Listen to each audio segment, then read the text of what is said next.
Tahu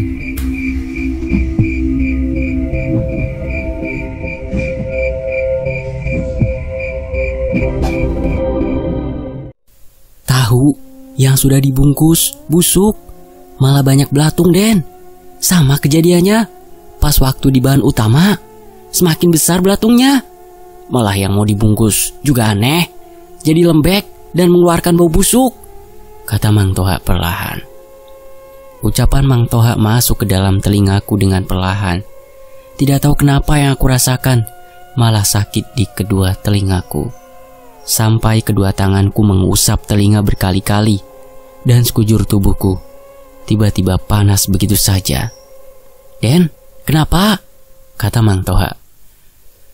Baru saja aku akan menjawab pertanyaan Mang Toha. Tiba-tiba, Putra, teriak di dalam dari suara Rizka begitu jelas aku dengar. Segera aku berdiri dan berjalan masuk ke dalam rumah kembali. Sudah terlihat Rizka sedang berada dalam pelukan Bi Imah. Karena memang sedari tadi Bi Imah berada tepat di samping Rizka. Bapak hanya menggelengkan kepalanya berkali-kali. Sementara aku melihat ibu sedang mengesampingkan rambut Rini yang hampir menutupi bagian wajahnya. Kenapa, Pak? Barusan Rizka teriak, kataku dengan kaget dan masih menahan nyeri pada bagian telinga dan badan yang terasa makin panas sekali. Namun Bapak sama sekali tidak menjawab dan hanya menatap ke arahku, kemudian melihat ke arah Rizka lagi. Ini, Pak, kata Mang Ujang sambil membawa kemenyan yang sudah menyala dan mengeluarkan asap dengan bau khasnya. Airnya mana? Jawab Bapak sambil setengah berdiri dan mendekati ke arah di mana Rizka berada dalam pangkuan Bi Imah. Den, maaf, Amang tidak tahu kondisi rumah seperti ini, bisik Mang Ujang sudah berdiri di dekatku. Kemudian Bapak dengan perlahan memberikan minum dan membuka sedikit paksa mulut Rizka. Sementara Mang Ujang kembali memegang wajah kemenyan di samping Bi Imah. Pak, jangan terlalu dipaksa, kasihan, kata Rini. Kalau tidak malah lebih kasihan, Rin, sahut ibu. Aku hanya memperhatikan apa yang akan selanjutnya dilakukan oleh Bapak dan Mang Ujang. Sementara lambat laun aku mengingat kejadian yang hampir sama di tahun 2014, di mana waktu itu Bapak sedang sakit dan terbaring, sementara sekarang malah Rizka. Tidak ada lagi suara teriakan yang dikeluarkan oleh Rizka, apalagi berbarengan dengan air di dalam gelas mulai perlahan masuk ke dalam tenggorokan Rizka, dan asap kemenyan semakin putih terlihat di ruangan tengah rumah ini. Hampir semua orang tertuju bagaimana Rizka selanjutnya mengeluarkan suara erangan dengan sangat besar dan serak. Harusnya sudah bisa bangun ini, kata Bapak. Sementara aku tidak bisa melihat jelas Rizka karena tertutup oleh badan Bapak. Hah, siapa itu? Kataku dalam hati yang sedang melihat ke arah lemari besar di ruangan tengah, tempat menyimpan barang-barang antik dan unik. Sementara pantulan dari kaca besarnya mengarah lurus ke arah pintu depan rumah yang masih terbuka dengan lebar. Seorang perempuan yang sama yang barusan aku lihat di depan pabrik tiba-tiba berdiri dengan menundukkan badannya tepat sekali di bawah pintu. Aku langsung mengecek mata berkali-kali. Apalagi asap kemenyan yang terlalu lama berada di ruangan tengah rumah juga membuat mataku mulai sedikit perih. Tidak mungkin, kataku dalam hati. Sementara detak jantungku semakin tidak biasanya berdetak semakin kencang. Sebentar, Den, Bi Tarmi ini telepon, kata Mang Toha dengan cepat-cepat berbalik badan dan berjalan begitu saja ke arah pintu untuk keluar. Padahal aku masih melihat perempuan itu masih berdiri tanpa bergerak sama sekali, dan Mang Toha berjalan seperti menabrak bayangan saja. Sakit, ucap Rizka perlahan sambil berusaha bagian tangannya terus mencekik kembali lehernya sendiri yang langsung dipegang oleh ibu dan Rini. Bapak langsung kembali memaksa semua air masuk ke dalam mulut. Sementara pandangan yang coba aku alihkan dengan pikiran dan juga perasaan normalku tetap sama, menampakkan wujud perempuan yang tidak bergerak dan semakin membuatku penasaran. Kini tangannya hitam, bukan hanya baju yang dikenakannya saja, bahkan lebih pekat hitamnya. Dengan cepat aku berbalik badan untuk melihat ke arah pintu dan tidak ada apa-apa. berbarengan juga dengan suara nafas Rizka, seperti tercekik. Namun ketika aku melihat kembali ke arah Rizka yang sudah terlihat membuka matanya. "Sudah, cepat bawa ke belakang, Jang," kata bapak dengan tegas. Dan Mang Ujang langsung berjalan sangat cepat melewati aku. "Semoga Bi Imah melihat apa yang aku lihat barusan," kataku dalam hati. Karena beberapa kali aku melihat Bi Imah mencuri pandang ke arah lemari yang sama juga denganku. "Itu Mang Toha kenapa, Put?" kata bapak. "Urusan pabrik saja, Pak, biasa," jawabku sambil melihat ke arah Rizka yang sekarang bagian kepala sampingnya sedang diolesi minyak oleh ibu. "Sudah, urus dulu sana, kasihan Mang Toha. Rizka bakalan aman," kata bapak, sambil berdiri dari berjalan ke arah dapur sama dengan Mang Ujang. Segera aku keluar dengan cepat menghampiri Mang Ujang yang duduk sambil menghisap rokok. Apalagi wajahnya semakin terlihat sangat pucat dan tidak tenang. "Gimana, Mang?" tanyaku. "Malam ini kita tidak bisa kirim, Den. Semua hangus. Di dalam tahu aneh. Bisa sampai ada belatung dan bau bangkai dari mana itu?" kata Mang Toha. "Semuanya, Mang," jawabku kaget sambil menarik tangan Mang Ujang dan membawa kunci motor Mang Toha yang tergeletak di atas meja. "Iya, Den. Di pabrik lagi bersih-bersih," jawab Mang Toha yang langsung naik di belakang. Tanpa berpikir apa-apa lagi dan mencoba untuk membuang semua ingatan tentang penglihatanku barusan, aku mengendarai motor bebek tua Mang Ujang yang menuju pabrik. "Den, ingat, tadi Amang keluar angkat telepon dari Bitarmi kan ya?" ucap Mang Toha perlahan. "Iya, Mang, kenapa memangnya? Kan Bitarmi pasti kasih kabar di pabrik," jawabku sambil semakin kencang menarik gas motor. "Iya benar itunya, Den. Pas keluar tangan Amang panas sekali sampai ke badan-badan loh, Den. Nih," kata Mang Toha sambil menempelkan tangannya ke leherku. "Bisa sama," kataku dalam hati sambil merasakan hangatnya tangan Mang Toha. Tidak seperti tangan normal pada umumnya. Sementara aku menjawab ucapan Mang Toha dengan menggelengkan kepalaku saja berkali-kali. "Aneh, Den. Kata orang tua zaman dulu, kalau kerasa kayak kejadian Amang, katanya lagi ada makhluk gaib yang gak sengaja kita tabrak atau berlawan arah. Tapi masa iya, di depan pintu tadi ada makhluk gaib?" kata Mang Toha perlahan. Sementara aku melihat wajah Mang Toha dari spion motor seperti tidak percaya dengan apa yang sudah dialaminya. Apalagi kejadian yang sama juga aku rasakan, namun enggan aku tanggapi, apalagi di kepalaku sekarang selain kondisi Rizka adalah pabrik yang utama. "Iya, terlihat pada sibuk," ucapku ketika motor yang aku kendarai membonceng Mang Toha masuk ke dalam halaman pabrik dan terlihat jelas ke arah ruangan pembungkusan. Apalagi mobil Mang Abi juga sudah terlihat ada di tempat biasanya. "Amang suruh sebagian dibuang ke kobakan. Percuma soalnya, Den. Sisanya pasti disisakan buat Aden lihat," kata Mang Toha. Ketika masuk ke dalam ruang pembungkusan pabrik, aku melihat semua sibuk mengepel dan membersihkan tahu-tahu yang jumlahnya sangat banyak sekali dibawa ke halaman belakang. "Den, ke belakang saja, bau di sini," kata Bi Tarmi. Baru saja beberapa detik dan diam sebentar saja, bau bangkai binatang sudah aku cium dan begitu saja mendekat ke indera penciumanku saat ini. Dan tidak jarang langsung membuatku mual seperti ingin muntah.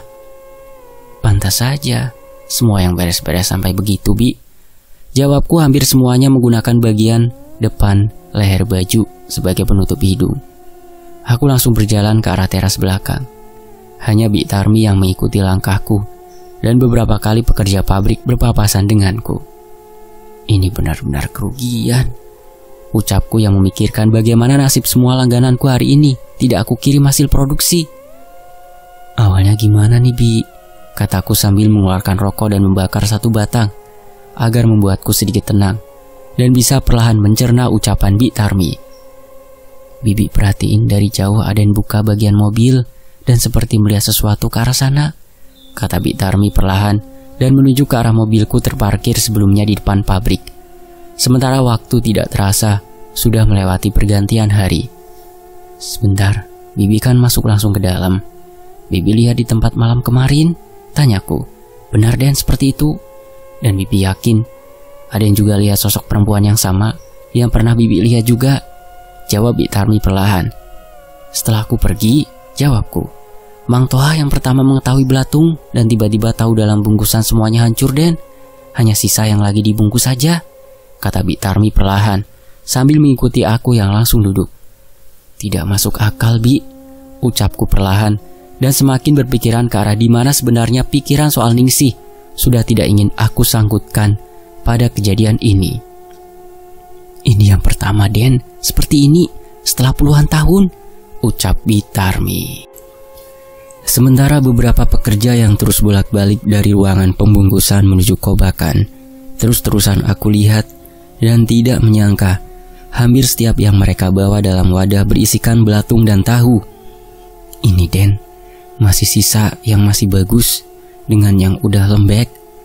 Dari tadi di sana ngobrol sama Mang Deden juga semuanya aneh, kata Mang Toha yang sudah berada di dekat aku dan Bik Tarmi. Padahal satu karena itu contohnya, tapi baunya masih sama kayak barusan. Kalau jijik sudah, Den, jangan dipegang, sahut Bik Tarmi. Kemudian aku perhatikan semakin dekat. Bahkan Mang Toha memberikan lampu senter yang dikeluarkan dari saku celananya.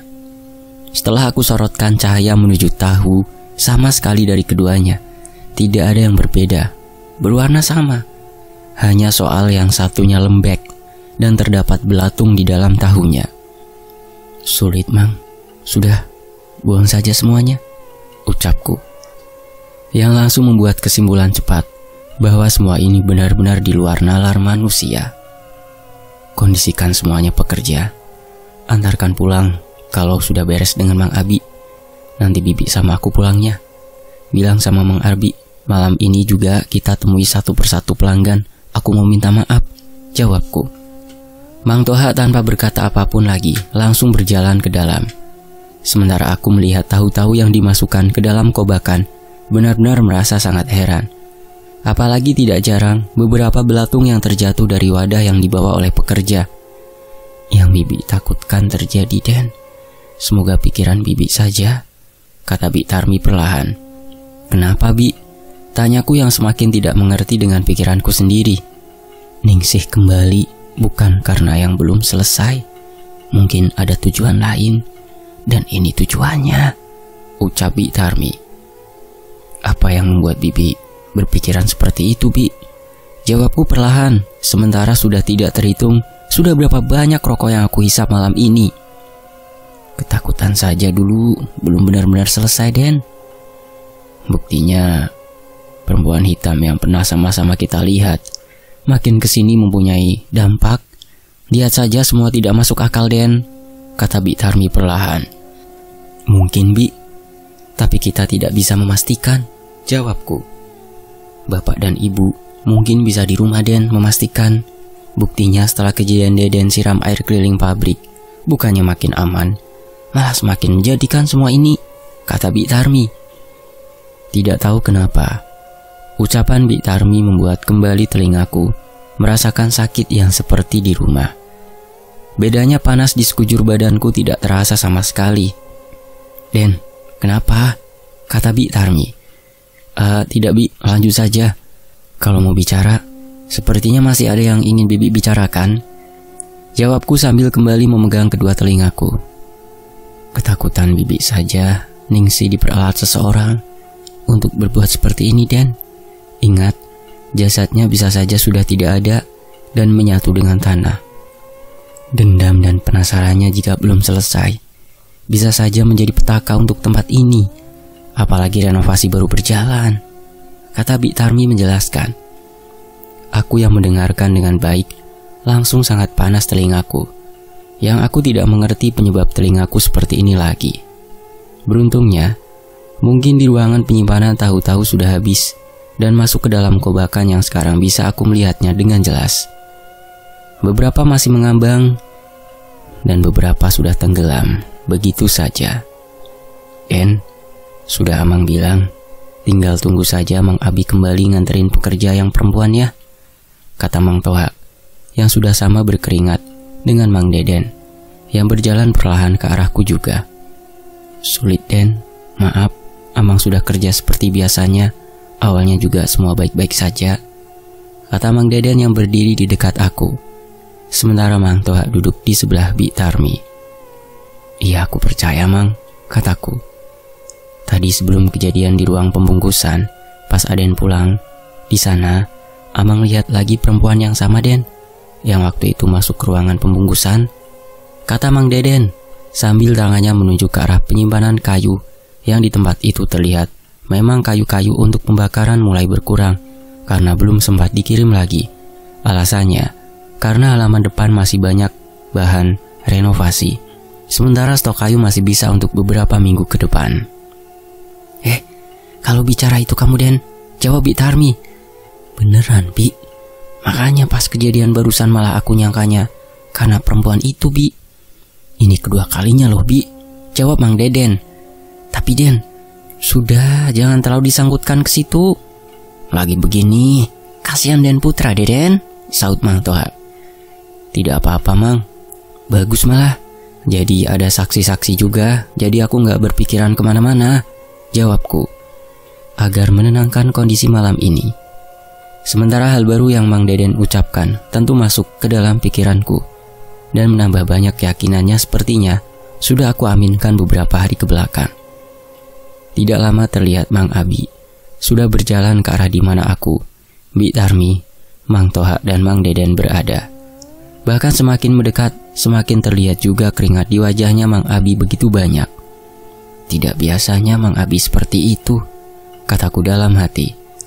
Mang Abi langsung duduk di samping Mang Toha dan beberapa kali mengelap keringat sampai-sampai membuka jaket yang biasa dikenakan setiap malam. Mang, nanti ke pasar, aku temenin sambil mau temuin beberapa langganan besar. Aku mau minta maaf, kasihan ini pertama kali kita tidak kirim tahu ke mereka, kataku. Mang Abi hanya mengangguk saja dan langsung menyalakan rokoknya, apalagi terlihat capek sekali.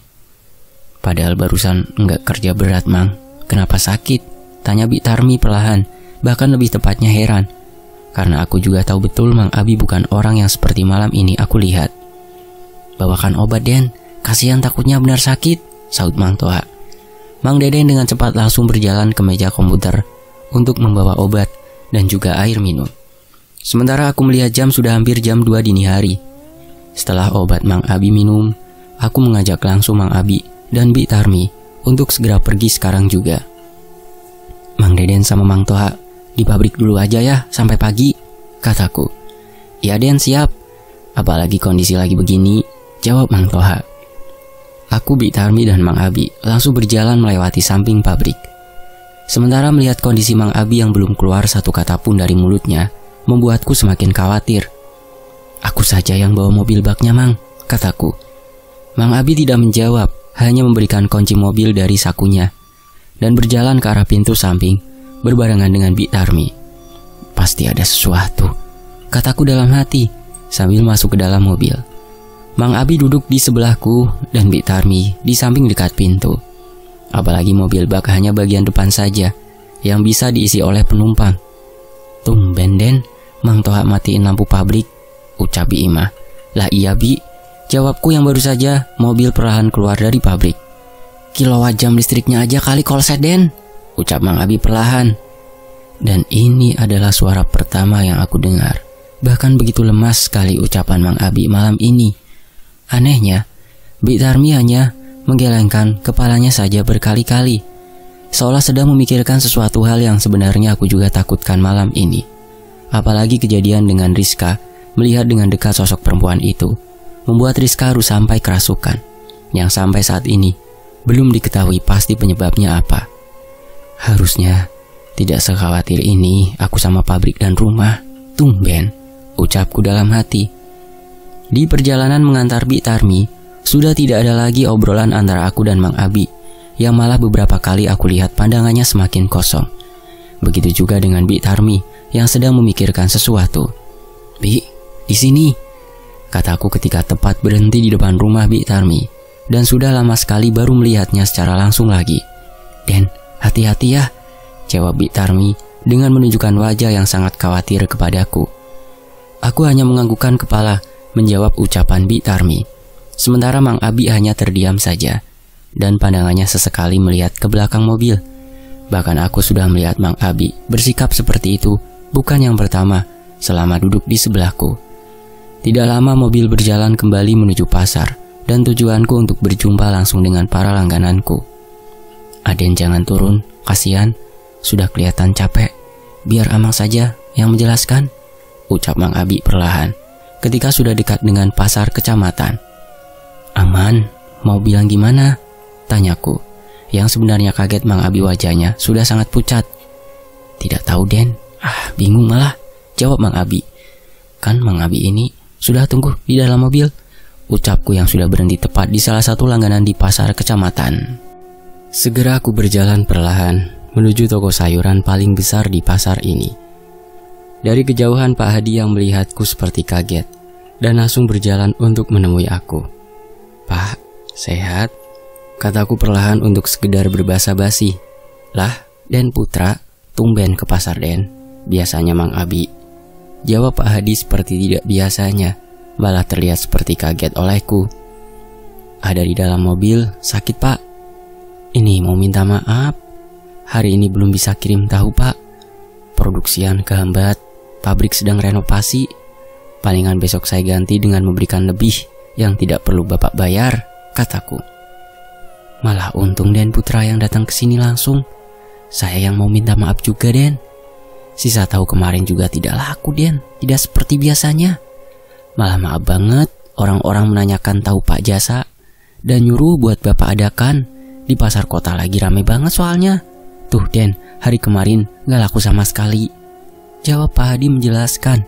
Dan tidak jarang beberapa orang yang sedang membereskan dagangan Pak Hadi melihat ke arahku dengan aneh. Aku yang mendengarkan jelas ucapan Pak Hadi dibuat kaget sekali. Apalagi hal seperti ini baru terjadi selama tahu aku berpuluh tahun berada di toko Pak Hadi. "Kok bisa ya Pak?" ucapku perlahan. "Orang-orang yang belanja dari subuh sampai Bapak mau tutup seperti tidak melihat tahu Den Putra. Padahal sudah Bapak coba tawarin, cuman jarang didengar Den. Aneh," kata Pak Hadi menjelaskan. "Ya sudah Pak, tidak apa-apa. Suruh orang-orang Bapak buat naikin ke atas mobil saja," jawabku dengan semakin banyak pertanyaan yang berkecamuk dalam pikiranku. Bahkan awan gelap dan angin dini hari pun mungkin tidak akan memahami apa yang sebenarnya terjadi kepada pabrik tahuku ini. Setelah Pak Hadi menyuruh pekerjanya menaikkan tahu kemarin yang Abi kirim, aku masih diam berdiri di tempat yang sama. "Maaf Den, kemungkinan semuanya di pasar sini juga mengalami hal yang sama. Bukan maksud apa-apa, nanti Aden bisa lihat sendiri ke setiap toko di pasar sini. Soalnya kemarin sore pada ngobrolin keanehan tahu-tahu Aden bisa seperti ini," kata Pak Hadi dengan perlahan. Baru saja aku akan menjawab ucapan Pak Hadi, sebuah pesan masuk berkali-kali masuk ke dalam handphoneku karena terasa bergetar. "Baik Pak, terima kasih. Minta tolong sampaikan besok dikirim lagi dan dikasih bonus sebagai permintaan maaf hari ini. Sampaikan ya Pak ke yang lain juga di pasar ini," kataku yang mulai tidak tenang karena getar pesan masuk berganti dengan getar telepon. "Insya Allah semua di sini paham. Lagian ini pertama juga. Nanti Bapak sampaikan," kata Pak Hadi. Segera aku pamit dan berjalan kembali menuju mobil sampai melihat panggilan tidak terjawab dari Rini dan membaca pesan masuknya. "Pulang, Bapak tiba-tiba sakit di kamar mandi terjatuh. Rizka juga kambuh lagi, cepet," pesan masuk dari Rini. Dengan langkah cepat aku menuju mobil, bahkan membuat Mang Abi sangat kaget dengan perubahan sikapku yang membuka pintu mobil dengan keras dan langsung hidupkan mobil. "Den, pelan-pelan Den," ucap Mang Abi. Aku tidak menjawab dan semakin dalam menginjak gas mobil. Walaupun menurutku sudah cukup apa yang aku ketahui soal keadaan pasar. "Mang, bilang saja kenapa Amang ini harus kasihan sama aku dong. Jangan jadi aku berpikir kemana-mana," kataku tegas. Sementara laju mobil benar-benar sangat cepat. Apalagi aku berjalan bersama kekhawatiran yang terjadi di rumah dan segalanya membuatku malam ini benar-benar tidak menyangka keadaan dengan cepat mengubah diriku. Sudah 2 malam dengan barusan Amang ditampakin wujud perempuan Den, ucap Mang Abi perlahan, yang membuatku kaget dan langsung menstabilkan laju mobil. Kemudian dengan serius melihat Mang Abi. Di depan pabrik, setiap mobil ini keluar. Sosok perempuan ada di halaman pabrik dekat kayu-kayu dan kadang berpindah. Berjalan perlahan ke arah samping sisa pasir Den, ucap Mang Abi benar-benar ketakutan. Bener Mang, ini bukan Bik Tarmi dan Mang Toha saja kan yang sudah melihatnya, kataku. Iya Den, apalagi barusan, ucap Mang Abi perlahan. Maksudnya Mang, barusan gimana? Barusan pas antar yang pada pulang? Jawabku semakin memperlambat laju kendaraan, walaupun dalam perasaanku berkecamuk dengan keadaan di rumah. Iya Den, sebagian di depan, sebagian seperti biasa duduk di belakang.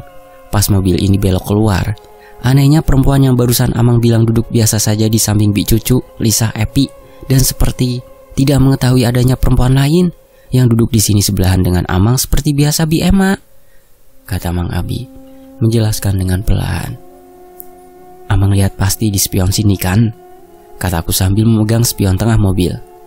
Bukan hanya itu Den, tapi beberapa kali juga melihat ke belakang, bahkan Bi Ema sampai negur Amang dan tanya, lihat apa sih gitu? Pas Bi Ema sama melihat ke belakang biasa aja, kata Mang Abi. Iya Mang, kita sudah sepakat perempuan itu semakin menjadi. Kalau benar makhluk gaib, berarti benar ada tujuan. Kataku yang tidak tahu dari mana pikiran itu tiba-tiba datang begitu saja. Takutnya kondisi sekarang semenjak adanya sosok itu saja Den, jawab Mang Abi. Aku yang baru saja setuju pada ucapan Mang Abi, tiba-tiba menginjak kembali gas mobil cukup dalam, karena terasa di saku handphoneku bergetar, yang aku bisa pastikan panggilan dari Rini. Bahkan malam ini, malam pertama aku mengemudi mobil sekencang ini, Mang Abi hanya mengingatkan aku untuk berhati-hati, namun tetap saja aku abaikan, apalagi panggilan telepon terus bergetar. Sampai rumah, besok Amang pagi bilang ke Mang Toha, telepon suruh ke rumah aku, bawa catatan nomor telepon semua pelanggan ya Mang, kataku, karena tidak akan lama lagi sampai ke rumah. Baik Den, jawab Mang Abi. Sesampainya di depan gerbang rumah, aku langsung turun, apalagi gerbang belum sama sekali dikunci oleh Bi Imah, dan Mang Abi langsung pergi begitu saja, memarkirkan mobil menuju ke arah di mana rumah Mang Abi berada. Kasihan Mang Abi, kataku setelah barusan terakhir melihat wajahnya yang semakin pucat. Sudah ditutup, bagus Mang Ujang masih ada, kataku berjalan masuk melalui pintu dapur. Dari pandangan lurus ke halaman belakang, bahkan asap-asap yang aku yakini dari kemenyan sudah sangat jelas aku lihat, walaupun tidak setebal saat berada di dalam rumah, karena jelas sekali angin membawa asap itu. Bi, kataku. Den, cepet, mending ke kamar Neng Rini dulu, biarin bapak sama bibi dan Mang Ujang, jawab Bi Imah yang sangat kaget. Aku melihat bapak yang sekarang terbaring dengan mata yang terpejam di ruangan tengah, dan benar, hanya ibu dan Mang Ujang sajalah sedang memijit kaki dan lengan bapak. Put, untung sudah pulang, kata ibu perlahan sambil nunjuk ke kamar ini. Mau ini, jawabku yang langsung berjalan dengan cepat, walaupun tidak mengerti maksud ucapan ibu dan Bi Imah agar aku cepat menuju kamar ini. Apa Rizka udah sembuh? Ucapku dalam hati. Masuk Kak, kata Rini ketika mengetahui aku dengan perlahan membuka pintu kamarnya. Terlihat Rizka sudah tertidur dengan badan yang sudah tertutup oleh selimut. Walaupun dalam lelap tidurnya, semakin aku mendekat semakin aku melihat beberapa kali wajahnya tersenyum begitu saja. Kak, bapak jatuh di kamar mandi dan pingsan, tiba-tiba Rizka sadar. Aneh banget Kak, dan sekarang seperti ini kondisinya, kata Rini. Ibu atau Mang Ujang tidak bertindak Rin, jawabku duduk di samping Rini. Sudah telepon orang pintar yang katanya kemarin kasih air buat di pabrik Kak, tapi malah tidak bisa dihubungi.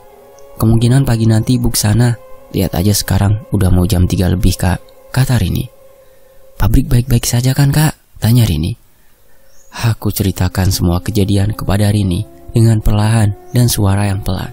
Apalagi kejadian yang barusan aku lewati dengan lengkap dan tidak ada sedikit pun yang aku ketahui tidak diketahui oleh Rini. Termasuk kerugian pabrik malam ini, aku jelaskan semua ke Rini. Pantas, beberapa kali menuju ke arah pabrik Rizka ini Kak. Sudah di sini dulu ya, jangan tidur kita Kak, kata Rini. Kakak takutnya berdampak ke semua orang. Kalau sama tamu saja sudah begini, apalagi orang-orang pekerja atau keluarga kita Rin, jawabku. Pantas, Bik Tarmi seperti sedang memendam beban pas ngobrol sama aku di pabrik. Ini harus selesai Kak, harus tahu penyebab semua ini, kata Rini. Rin, tolong jangan dulu sekarang, kakak harus ngurus pabrik besok akibat kejadian malam ini, renovasi juga, dan satu lagi Rizka. ucapku sambil menurunkan badanku duduk di karpet kamar ini dan bersandar ke kasur saking lelahnya malam ini.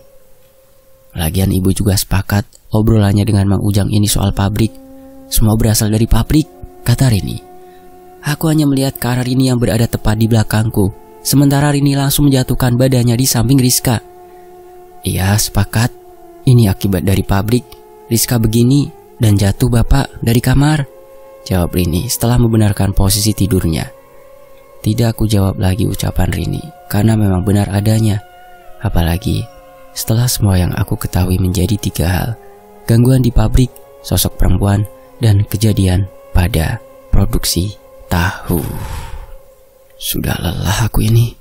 Kalau begini bisa hancur isi kepalaku. Bersambung. Nantikan bagian berikutnya hanya di Fakta Sejarah. Terima kasih semuanya, saya pamit. Wassalamualaikum.